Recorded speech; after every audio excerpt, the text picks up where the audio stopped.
Ézéchiel, chapitre 45.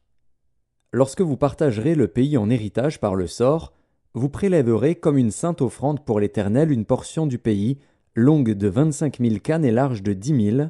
Elle sera sainte dans toute son étendue.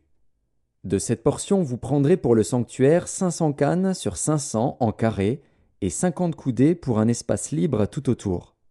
Sur cette étendue de 25 000 cânes en longueur et 10 000 en largeur, tu mesureras un emplacement pour le sanctuaire, pour le lieu très saint.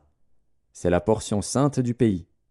Elle appartiendra aux sacrificateurs qui font le service du sanctuaire, qui s'approchent de l'Éternel pour le servir. C'est là que seront leurs maisons, et ce sera un sanctuaire pour le sanctuaire. 25 000 cânes en longueur et 10 000 en largeur formeront la propriété des Lévites, serviteurs de la maison, avec 20 chambres. Comme propriété de la ville, vous destinerez 5 000 cânes en largeur et 25 000 en longueur, parallèlement à la portion sainte prélevée. Ce sera pour toute la maison d'Israël.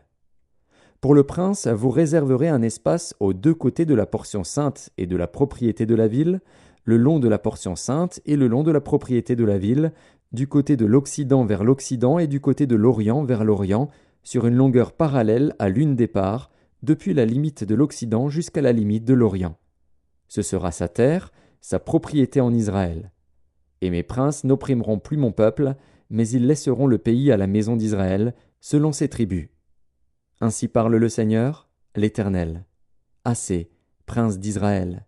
Cessez la violence et les rapines, pratiquez la droiture et la justice, délivrez mon peuple de vos exactions, dit le Seigneur, l'Éternel. Ayez des balances justes, un épha juste et un bath juste. L'épha et le bath auront la même mesure. Le bath contiendra la 10e partie d'un homère, et l'épha la 10e partie d'un homère. Leur mesure sera réglée d'après le homère. Le cycle sera de 20 guéras. La mine aura chez vous 20 cycles, 25 cycles, 15 cycles. Voici l'offrande que vous prélèverez. La 6e partie d'un épha sur un homère de froment, et la 6e partie d'un épha sur un homère d'orge.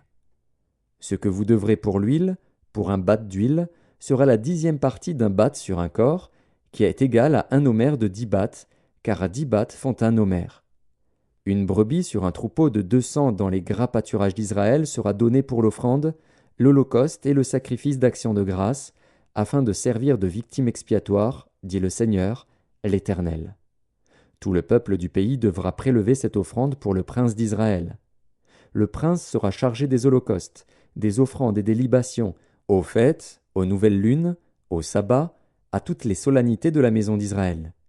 Il offrira le sacrifice expiatoire, l'offrande, l'holocauste et le sacrifice d'action de grâce en expiation pour la maison d'Israël. Ainsi parle le Seigneur, l'Éternel. Le premier jour du premier mois, tu prendras un jeune taureau sans défaut et tu feras l'expiation du sanctuaire.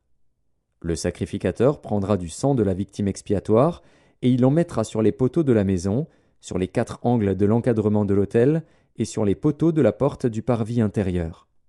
Tu feras de même le 7e jour du mois pour ceux qui pêchent involontairement ou par imprudence. Vous purifierez ainsi la maison.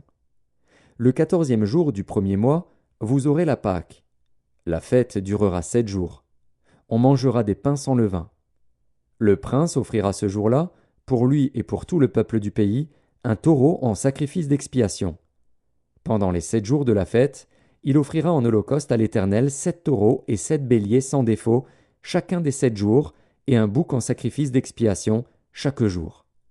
Il y joindra l'offrande d'un épha pour chaque taureau et d'un épha pour chaque bélier, avec un hin d'huile par épha. Le 15e jour du 7e mois, à la fête, il offrira pendant 7 jours les mêmes sacrifices d'expiation, les mêmes holocaustes et la même offrande avec l'huile.